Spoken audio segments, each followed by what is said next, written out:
Hello everyone, my name is MajorCalzone, and in today's video, I'm going to give you guys my review impressions of Call of Duty Modern Warfare 3, borrowing that term from one of my favorite YouTubers, Arlo.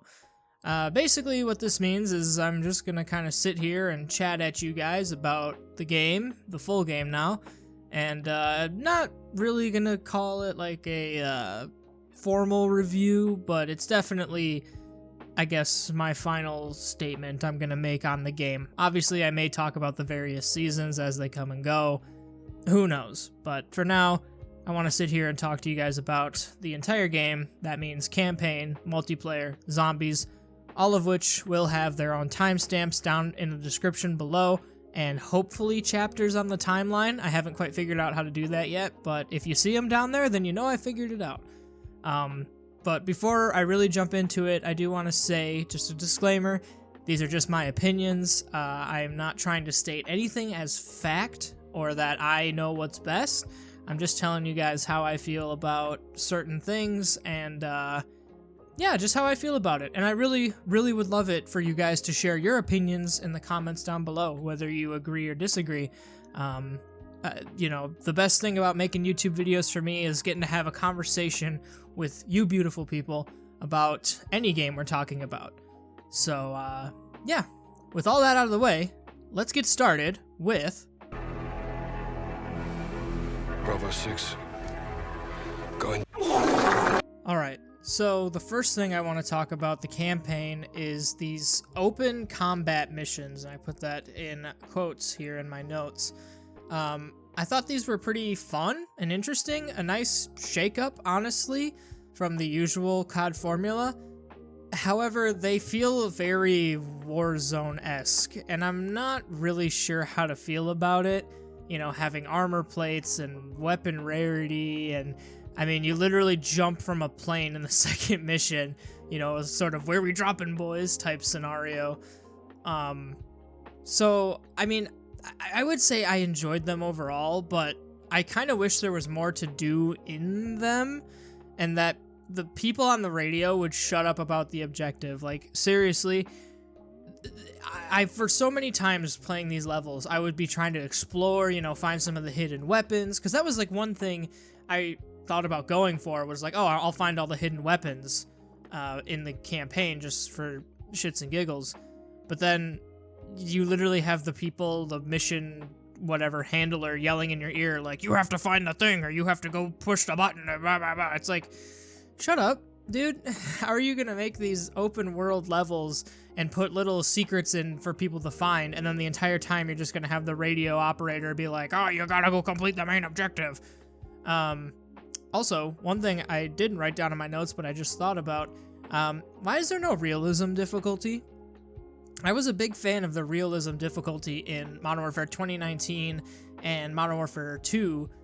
I don't remember if it was in Cold War and Vanguard or not, but I was a big fan of it in the Modern Warfare games, the previous ones, and I was kind of hoping to do what I did in those games and complete this campaign on realism. Unfortunately, the difficulty just doesn't exist this time around, which was pretty sad, but like I said, I enjoyed the combat missions, at least a little bit, my first time through. I don't like the fact that they were so Warzone-esque, but hopefully in the next game, or Sledgehammer's next game, or whatever, maybe they can take this concept and expand upon it when they have more than a week to make the whole game. The next thing I gotta say is that the cutscenes are literally just Discord calls half the time. It's just a screen, and you got everybody's pictures lined up, and there's literally like a little green outline that pops up whenever certain people talk. And I was looking at this, I'm like, wow, this is literally just a Discord call that they had to use to make the cutscene. Which, again, we'll talk about some of this stuff towards the end, but I just wanted to state the point that it made me laugh, but it was also like a sad laughter, like, oh my god, this is where we're at right now. The next thing I have here is that the characters literally comment on how fast Makarov is moving, which I think is funny because that's exactly what the plot is doing. It's moving way too fast. It felt like from mission to mission, we were just kind of going. Like, we would complete one mission and it'd be like, oh darn, now we're on the other side of the world after having a 5-minute Discord call doing something completely different that's necessarily not connected to what we just did in the previous level. It just felt like we were just going from place to place all the time, and there wasn't really, like, any sort of pacing. Like, we were just jumping, just going. You know, obviously there were some missions that played a little slower than others, but there wasn't really a lot of cohesion or connectedness to the levels, and it just felt like we were, like I said, jumping between locations and missions. And speaking of that, of the plot moving too fast and, you know, not explaining stuff, I have no clue who the Kony group are, other than them being Makarov's army. Like, I knew they were a faction in Modern Warfare 2, at least in, like, DMZ. You know, they kind of showed up, and that's why we had to team up with Shadow Company. But I don't know who they are at all. And it kind of feels like you had to keep up with the post-game story of Modern Warfare 2 to know exactly what's going on. And what I mean by that is, like, you had to pay attention to the seasonal story of each multiplayer season for Modern Warfare 2 to have any idea what's going on right now in this game. Which is a problem that Halo had around the time of Halo 5, when it felt like you had to read all the books and comics and watch any sort of web series that they put out around that time to understand what was going on in the story and who these new characters were. If you had just played the Halo games and, like, the campaigns, you really had no idea what was going on in Halo 5 at the start of the game. And I was in that crowd, actually, and this felt very similar. It felt like I was kind of out of the loop of what was going on half the time. So next, I want to say the stadium level was cool. It's cool to go back to Verdansk overall, you know. I was there when Warzone launched. I was there before Warzone launched, actually. I remember the lead up to Warzone's launch. So going back to Verdansk is cool, and seeing the stadium especially is really cool. However, there are too many civilians in this level. This is not a strange thing for Call of Duty. They usually have levels that involve civilians in some way. It's, you know, it's like a test, you know, don't shoot the civilians, check your fire, that kind of thing. But there's just too many in this level. Like, they're constantly running in front of you, and you're constantly having to not shoot them, whereas the Kony group doesn't have that problem. They can just kill as many civilians as they want, and there's no penalty. Obviously, they're the bad guys, it's kind of what they're there to do, but it just made it really hard, for me at least, to, like, properly fight back against them, because I was constantly having to hold my fire when they didn't have to. As well, I would maybe take cover, and they could just run up to me and hit me, which also makes me want to mention that the enemy spawns in that stadium level are really aggressive and can surprise you and kill you a lot. I would say most of my deaths that I had in the stadium level were because enemies were spawning, like, literally right around the corner from me, or they would peek me, like, 3 at a time. Like, they would all spawn and peek at the same time, and even if I managed to take down 1 or 2, the third guy would always get me, or the second guy would always get me, just because I was always so taken off, like, taken by surprise. And even when I knew where they were spawning, it was still hard, because they just kept coming, and, you know, I knew where they were, but there were so many of them. They just kept coming, and they kept hitting me. So it really stalled out there towards the end, or towards that, in that level. But it is what it is. So the next thing I want to mention is that the interactions between Soap and Ghost are just as well written as they were in Modern Warfare 2. Laswell is also included on that level that I'm referencing, and she kind of talks with them, and they all have a nice little chat while you're doing your mission and stuff. I was kind of hoping we'd get something similar to, I think it was called Recon by Fire in Modern Warfare 2, where you could pick dialogue options, and maybe that was the intent, and they just didn't have time to put that system in, because it kind of felt like that. Like, there'd be a pause in the conversation, and then Ghost would ask a random question, and it felt like maybe they were going to put options there for the player to ask, just like they did in Modern Warfare 2. However, they just didn't have the time, so they just kind of picked whatever one they wanted to do. Still, the interaction between Soap and Ghost made me smile and made me laugh. Those two are just an awesome pair, and just like in Modern Warfare 2, their banter is top-notch. continuing with the theme of things I liked, I want to talk about the level High Rise. I believe it's called High Rise. Not the multiplayer map, but the actual level is called High Rise or the High Rise. I loved this level. The atmosphere of it was just top-notch. The layout of it was really interesting. And it's another one of those open combat missions. So you're basically just monkey barring around as Gaz in this abandoned apartment complex, taking out Coney Group soldiers, and it was really fun. I love parkour in games, and so kind of making a level around that was interesting, and being able to like duck in and out of windows and jump out on the scaffolding and go to a different room to flank people or whatever. It was really fun. That was probably my favorite level in the game, just for that alone. It also had these like puzzles, I guess you could call them, where these doors were stuck shut, but behind the door there was a chair leaned up against the handle. That's why the door was stuck. But if you managed to like parkour your way around, you could find an open window that showed the chair. You could shoot out the chair, go back to that door, and get into the room, and there was usually some secret loot in there. I thought that was really fun. I didn't go back, and I haven't yet. I probably will at some point if I'm like really bored. But I want to go back, and I want to try and solve all of those door stuck puzzles, you know, door stuck, that whole thing. Love that level. Just everything about it was just, mwah, it was peak. Now, we need to get into some of the things some more things I didn't like. The ending. I'm not going to spoil anything. I'm not going to show anything in the gameplay. But the ending is just awful and is emblematic of what is wrong with the game as a whole. It comes out of nowhere. It didn't feel earned. It didn't feel dramatic like I'm sure they wanted it to be. It was just bad, man. I was so upset. And then a lot of people have said this, but when the game ends, it just kind of ends. And I was left sitting there like, what? That's it? There's nothing else to do? There's no more? Again, just very fast, just like the rest of the game. It just came and it went. The campaign was super short, and the ending was just, it put a bad taste in my mouth, and it really upset me. But again, the next thing on my list here, having 141 work with Graves again was fucking stupid, and I hated how they basically 180'd on Graves' character and had to pretend like what happened in Mexico just didn't happen.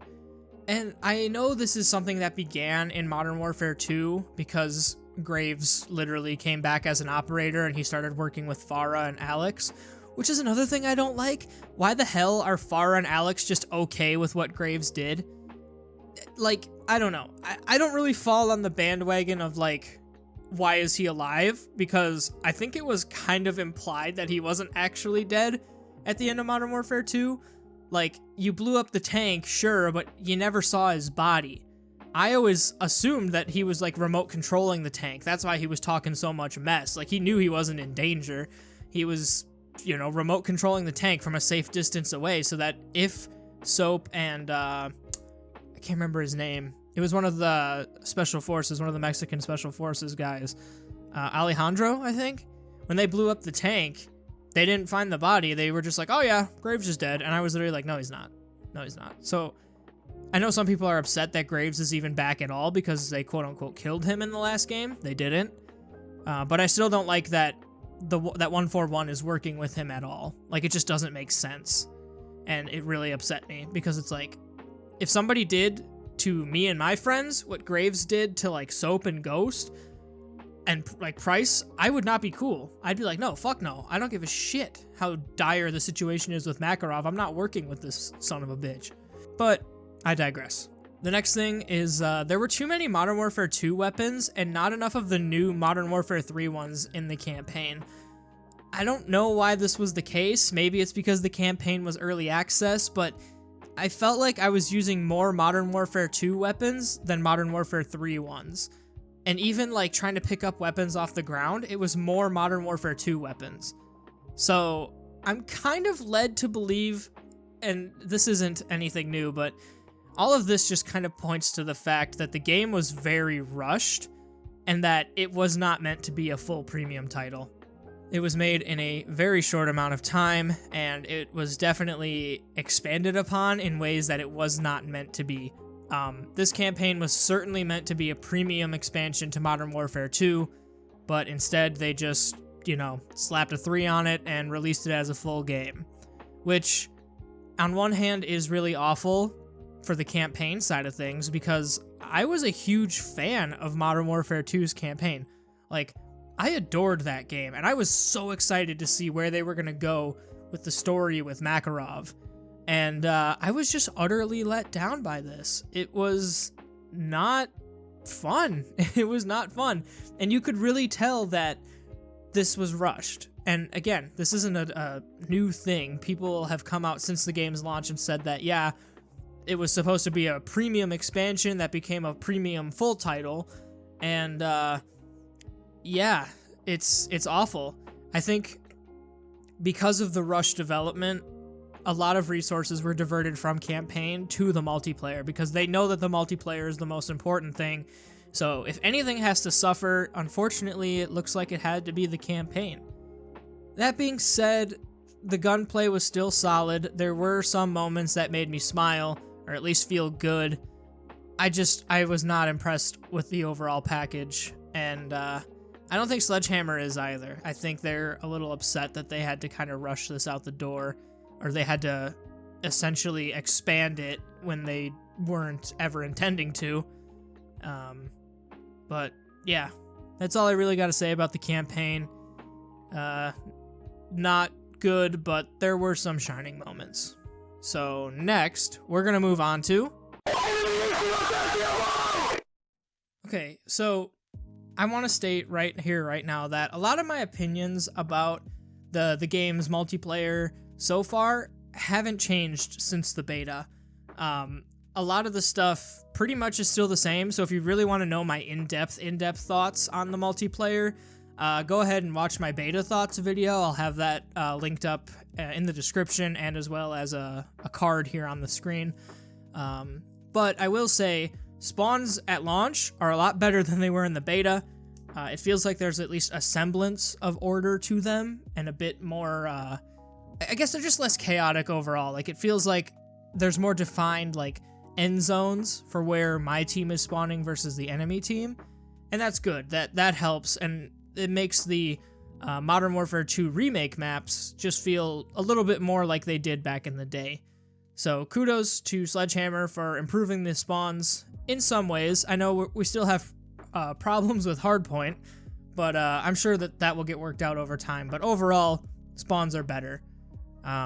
As for like everything else, the movement, the gunplay, the time to kill, map selection, everything else, it's all fantastic. I think all the remake maps look absolutely gorgeous, and they definitely hit me in the nostalgia feels. It's nice to be playing on these maps again. But like I said, everything else from my beta video pretty much still stands. So if you want to know more about how I feel, you can check that out. As for some of the stuff that was added at launch, I want to say that the Mastery camos and the system to unlock them are both stellar.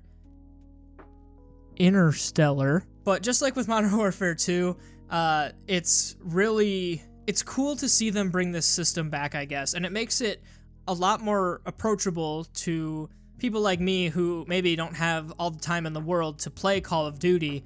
And to see these camos, like the Interstellar camo itself, Bioluminescence, and Borealis, like all three of those camos are gorgeous, dude. Like, I want to go for all of them just because it's so easy.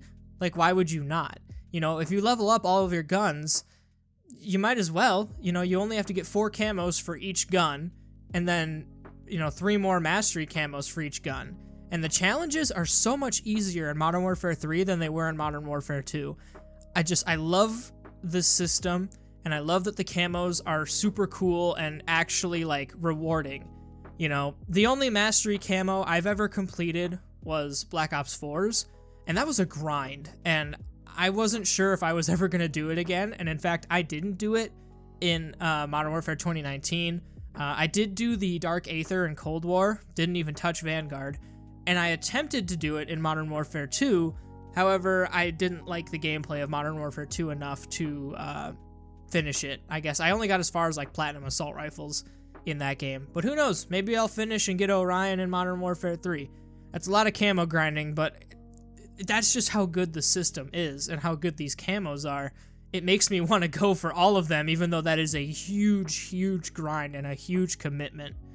But that's not a knock towards it at all. I think it's just absolutely awesome. One thing that isn't totally awesome is the armory unlock system.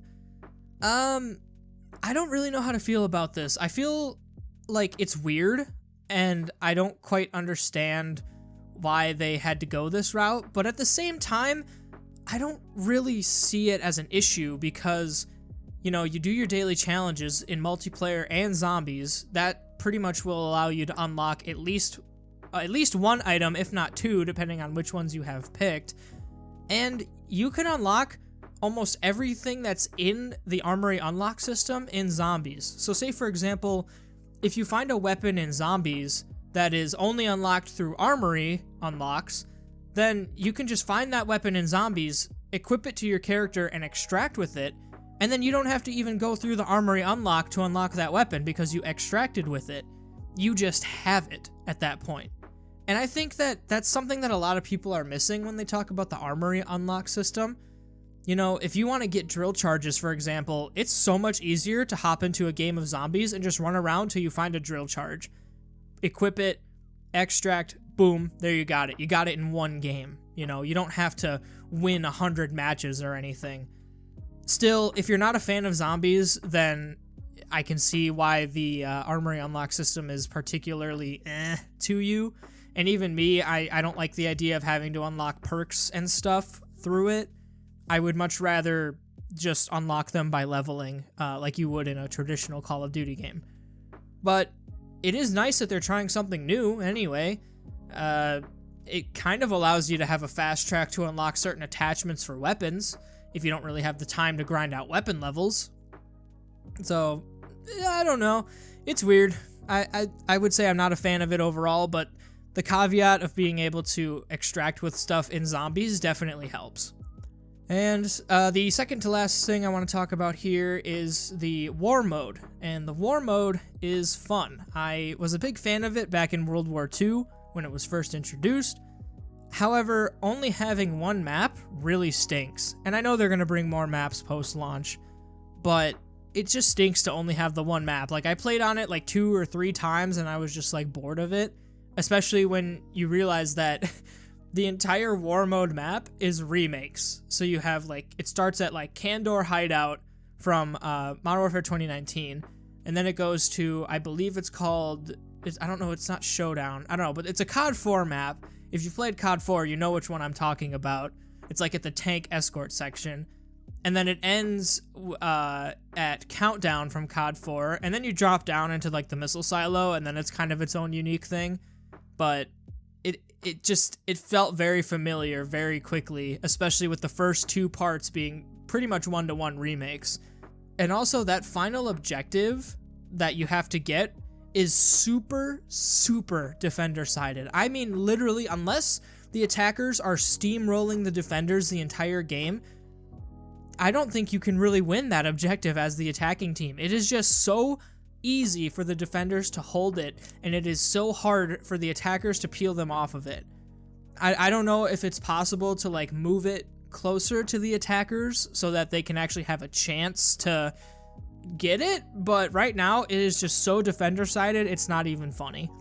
So, but again, kind of a fan of the war mode. I'm excited to see what they do with it going forward as they add in more maps. Overall, I would say I'm just happy that there's more to do and engage with in the multiplayer. Obviously, the beta being the beta meant that it was pretty bare bones. There wasn't a lot of maps, there wasn't a lot of guns, there was no camos, all that stuff. Not really much progression, even though you could get to level 30. So I'm just happy to have more things to do. I'm happy for there being more maps and more modes, more guns, camos to grind, extra levels to go for. Overall, I'm happy that there's more. Like I said, a lot of my points from the beta still stand, and I was very positive about the beta, so I guess just having more of the game is just a positive to me. Even if we've got the weird armory unlock system, and the war mode is kind of bare bones right now. I'm definitely looking forward to seeing how things evolve as the seasons go on. But with that out of the way, let's hop into our final subject, that being... I like the way the bloody mist feels against my skin. Alright, so I want to open up this section on the zombies mode by saying that I absolutely love it.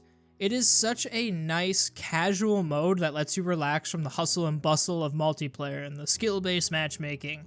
You know, being able to just kick back, kill some zombies, do some missions, maybe grind some camos. It's all super fun, even if it can be a bit repetitive at times. I really can't stress enough just how nice it is to have a PvE mode that is, just a PvP mode, you know? A mode where you don't have to fight other players. This was sort of why I liked DMZ, because DMZ was such a big mode and everybody was so focused on doing their own missions and finding loot that PvP didn't really feel like a big part of it, even though it was a part of it. So I guess to just have a version that doesn't have the PvP is awesome. Especially when you throw in the fact that it has zombies. That just makes it even better, because if it was just AI on the map, it wouldn't be as interesting. That's not to say that there aren't actual, soldier AI on the map, those being the mercenaries. Those guys can be kind of a pain in the ass, though. It feels like they can drop you from a full 3-plate vest and full health. They can drop you in like 2 or 3 shots. So, I don't know. They're not that bad, but if they catch you up close, or if they catch you unawares, then they will definitely drop you very quickly. As for the map, Urzikstan, I think it's beautiful, and it's a joy to explore and traverse it. I'm not really sure how it'll play in Warzone, but I mean, I'll probably come back to that later when the mode launches. Maybe. Again, I'm not a big Warzone guy, I'm not a big Battle Royale guy, but I do like this map. It's obviously pretty reminiscent of Verdansk in its style, which I believe is 100% intentional, but it's just fun getting around it, and it's fun looking at it. So, diving into the buildings and looking for loot and stuff, it's all fun. It's all great. I'm hoping that when new maps are added to Warzone, like Rebirth Island and Fortune's Keep are coming in 2024, I hope that those maps will also be added to zombies. I'm sure they will be, because, when the new Warzone maps were added in Modern Warfare 2, they were also added to DMZ. So I'm hoping that'll be the case, but I don't know, maybe it's different because it's zombies versus traditional soldier AI or whatever. I don't know. One thing I'm not a fan of with zombies, though, is how your progress gets reset after every run. So, if you go into a match of zombies and you run through the whole map, you get a really rare, powerful weapon, you pack-a-punch it like 3 times, whatever, you're armed to the 9s, and then you finally extract. That, say, purple rarity assault rifle that was pack-a-punched 3 times goes back to being a gray unpack-a-punched weapon by your next run. And that is just tragic, man. They talked a lot about, being able to gear up from the start, being geared up from the start so that you can go straight from the outer threat zone, the level 1 threat zone, to the most difficult level 3 threat zone. They were like, yeah, you'll be able to spawn in with all of your stuff and drink all your perks and just go straight into the level 3 zone. Well, that's not really the case unless you have a ton of perk cans and a ton of really good Ethereum tools and Ethereum crystals. That ain't gonna happen, Chief. You're not gonna be able to go straight to that level 3 zone. You're gonna have to hit some contracts and, get points to at least pack-a-punch your weapon, assuming you have the raw or the Ethereum tools and the perk cans.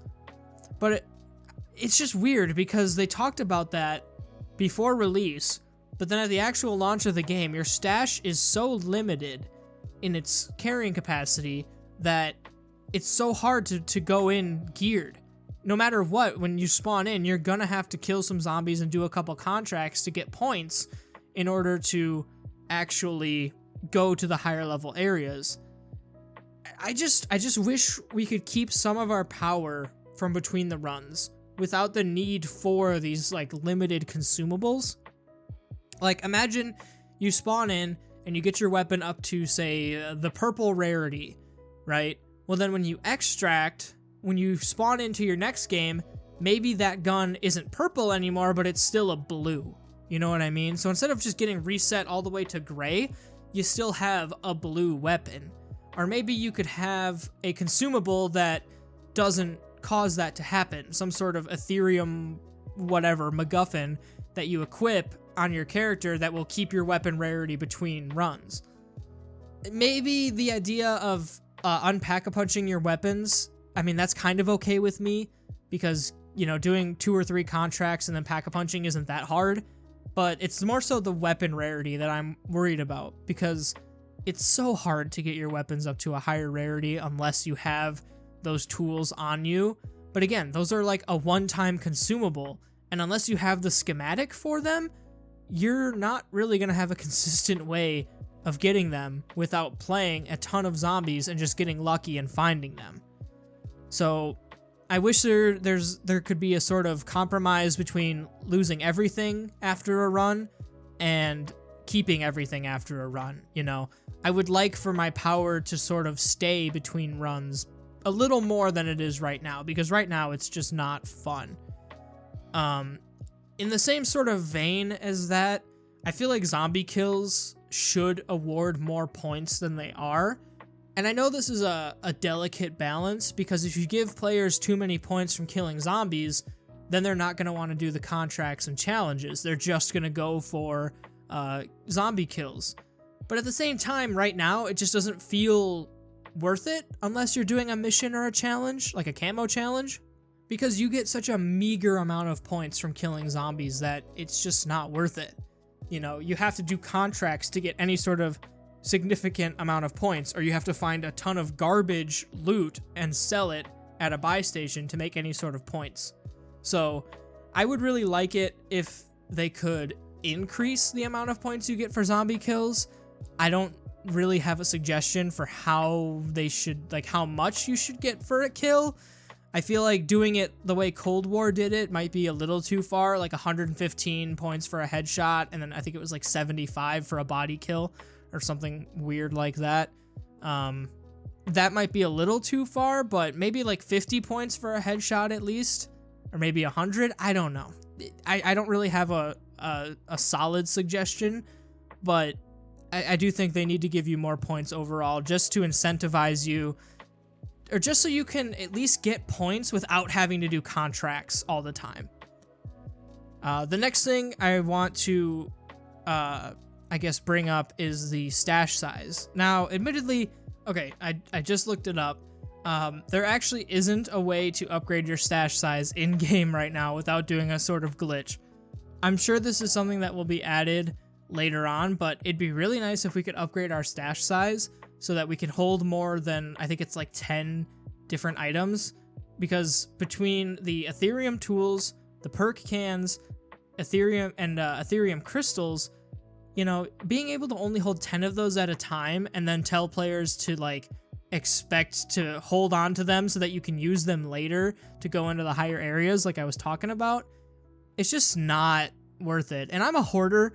You know, I'm one of those people who I don't like to use powerful items ever because I always feel like there's going to be a better time to use them later. So being able to upgrade the stash size would be nice. And I just think it'd be a nice little side objective to go for outside of completing contracts and missions and stuff. It'd be like, you know, maybe you need to find like a screwdriver and some other stuff, light bulbs, whatever, toothpaste, to upgrade your stash. So it'd be like, oh my god, I found these screwdrivers, I'm going to hold on to them so that when I extract, I can upgrade my stash size. You know, something like that. I'm sure this is something that they are going to add in eventually, just because they did it for DMZ. I don't know why they wouldn't do it for this mode, but I feel like I wanted to mention it nonetheless. So in case you couldn't tell, overall, I am a big fan of Modern Warfare Zombies. I think it is a great side mode to, like I said, go into and just relax on when the multiplayer is too much and you just want to kick back and slay some zombies. I think it's really great for that. It's fun to just be able to play with your friends and not have to worry about other players. And I would love to see it return in Treyarch's next game in 2024, alongside the round-based experience. I do not want this to replace the traditional round-based zombies experience that we have all known and loved since, what, like 2008 with World at War? I think was when World at War came out. I don't want to see the round-based zombies go anywhere. If this mode has to get cut so that round-based can exist in Treyarch's next game, then by all means cut this mode. But I would love to see this return alongside the round-based experiences. Like, maybe this could be like the sort of outbreak to the regular maps like we had in Cold War. How Cold War had the outbreak experience alongside the traditional round-based maps. I think that would be the best way to do it, but only time will tell. I'm still a big fan of this. I just don't want it to replace the round-based experience that we've all grown to love over the years. So, my final overall closing thoughts about Modern Warfare 3. I think it's great, and it is certainly a stark improvement over Modern Warfare 2 in almost every way that matters. Again, outside of the campaign, but for multiplayer, it's a grand slam, dude. It stomps on Modern Warfare 2 in every single way. And the fact that you can use Modern Warfare 2 weapons and progress those guns in Modern Warfare 3, I don't really see why anybody would ever want to go back to Modern Warfare 2. And a lot of people have said as much, that they will probably never install Modern Warfare 2 and they will never play it again. I certainly don't see myself going back to play it and, you know, being like, oh my god, Modern Warfare 2 was so underrated. It wasn't, dude. Nobody liked it. Nobody really truly liked Modern Warfare 2. It just did not cater to the fan base that has built up since Warzone blew up, you know, over 3 years ago at this point. So to see Sledgehammer improve upon Modern Warfare 2, especially knowing that the game was rushed, and you can tell it was rushed. You can certainly tell that this game was rushed. But the fact that they were able to still improve upon what Infinity Ward made and just make something just better, just full stop better than Modern Warfare 2, is a testament to their skills and their dedication.